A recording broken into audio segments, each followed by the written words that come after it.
ഇപ്പോൾ വിദേശകാര്യ വിദഗ്ധൻ പി.ജെ. വിൻസെന്റ് കൂടെ ചേരുന്നുണ്ട്. Shri PJ. Vincent, Iran Israel സംഘർഷത്തിന്റെ ഒരു തുടർച്ചയായിട്ട് തന്നെ വേണോ യമനിൽ നിന്ന് ഇപ്പോൾ യമൻ ഹൂതികൾ നടത്തിയിരിക്കുന്ന ഈ ഒരു അക്രമത്തെ കാണാൻ?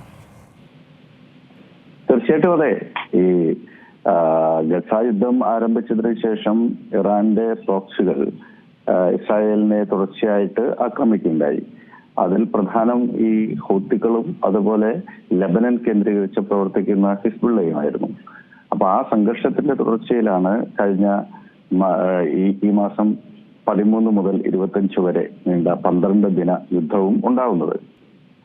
അപ്പോൾ ഇറാനും ഇസ്രായേലും തമ്മിൽ രാജ്യങ്ങൾ തമ്മിലുള്ള വെടിനിർത്തൽ കരാർ ആണ് നിലവിൽ വന്നിട്ടുള്ളത്.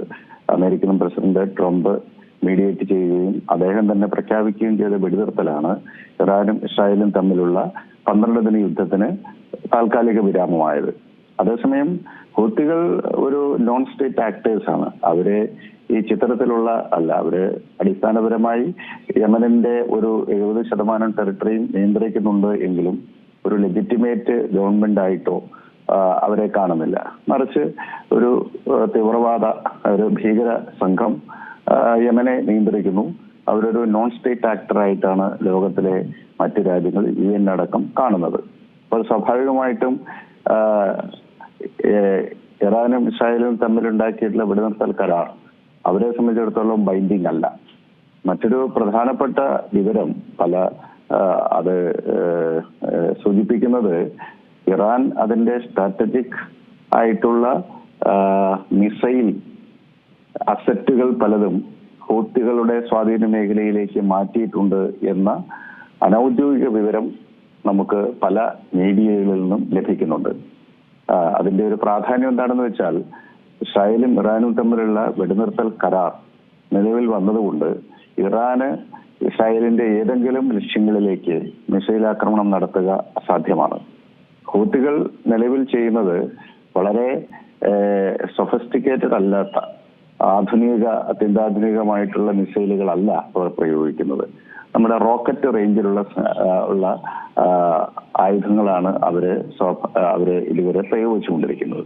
പക്ഷേ ഇറാന്റെ കയ്യിലാണെങ്കിൽ ലോകത്തിലെ തന്നെ ഏറ്റവും സാങ്കേതിക മികവുള്ള ഫതഹ, സജ്ജാൽ തുടങ്ങിയിട്ടുള്ള ഹൈപ്പർസോണിക് മിസൈലുകളും ക്രൂയിസ് മിസൈലുകളും ബാലിസ്റ്റിക് മിസൈലുകളുടെയൊക്കെ വലിയൊരു ശേഖരമുണ്ട്. അപ്പം ഇത്തരത്തിലുള്ള അസറ്റുകൾ അല്പം ചെറിയൊരു ഭാഗമെങ്കിലും ഒരുപക്ഷെ യമനിലേക്ക് മാറ്റുകയും അത് ഹൂത്തികളുടെ നിയന്ത്രണത്തിൽ വരികയും ചെയ്താൽ അത് ഇസ്രായേലിന് നേരെ പ്രയോഗിക്കാനുള്ള ഒരു സാധ്യത പല സ്ട്രാറ്റജിസ്റ്റുകളും മുന്നോട്ട് വയ്ക്കുന്നുണ്ട്. ഏതായാലും അത്തരത്തിൽ ഉള്ള ഒരു ഷാഡോ വാറിലേക്ക് പോകില്ല എന്ന് പ്രതീക്ഷിക്കാം. പക്ഷേ ഇപ്പോഴത്തെ ഈ ആക്രമണം നൽകുന്ന ഒരു സൂചന ഇറാനും ഇസ്രായേലും തമ്മിലുള്ള സംഘർഷം അവസാനിച്ചിട്ടില്ല എന്നാണ്.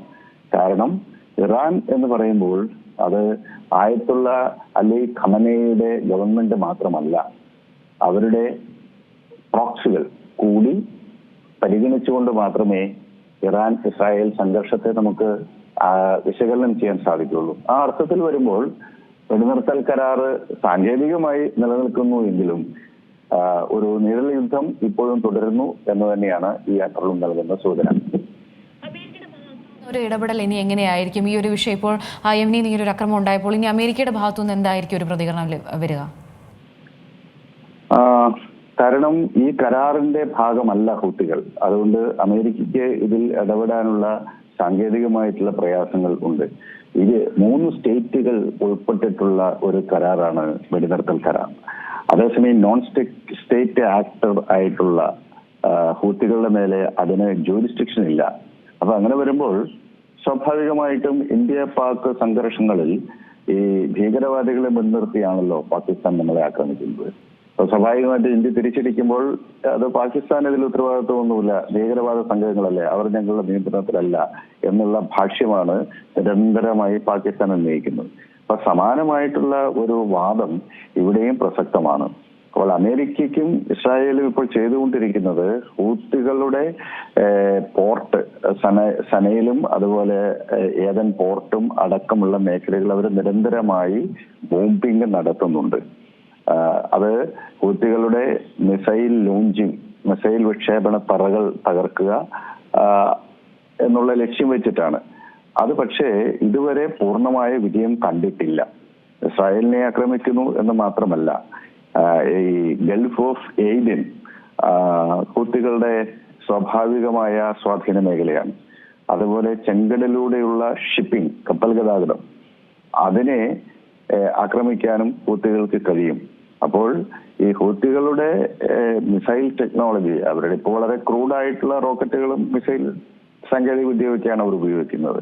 അത് കൂടുതൽ അഡ്വാൻസ്ഡ് ആയിട്ടുള്ള സാങ്കേതിക വിദ്യയും മിസൈലുകളും അവർ സ്വായത്തമാക്കിയാൽ ചെങ്കടലിലൂടെയുള്ള നാവിക ഗതാഗതത്തെ അവർക്ക് നിയന്ത്രിക്കാൻ സാധിക്കും. ഷിപ്പിങ്ങിനെ നിർണായകമായി തടസ്സപ്പെടുത്താൻ സാധിക്കും. ഇപ്പൊ ഗസ യുദ്ധത്തിന്റെ ഒരു ഘട്ടത്തിൽ നിരന്തരമായി അമേരിക്കയുടെയും ഇസ്രായേലിന്റെയും പാശ്ചാത്യ രാജ്യങ്ങളിലേക്കും ഒക്കെ പോകുന്ന കമേഴ്ഷ്യൽ ഷിപ്പുകളെ ഹൂത്തികൾ ആക്രമിക്കുകയുണ്ടായി. അപ്പോൾ ഇറാനിൽ നിന്നുള്ള നിർണായകമായ സഹായം അന്ന് അവർക്ക് ലഭിച്ചിരുന്നു.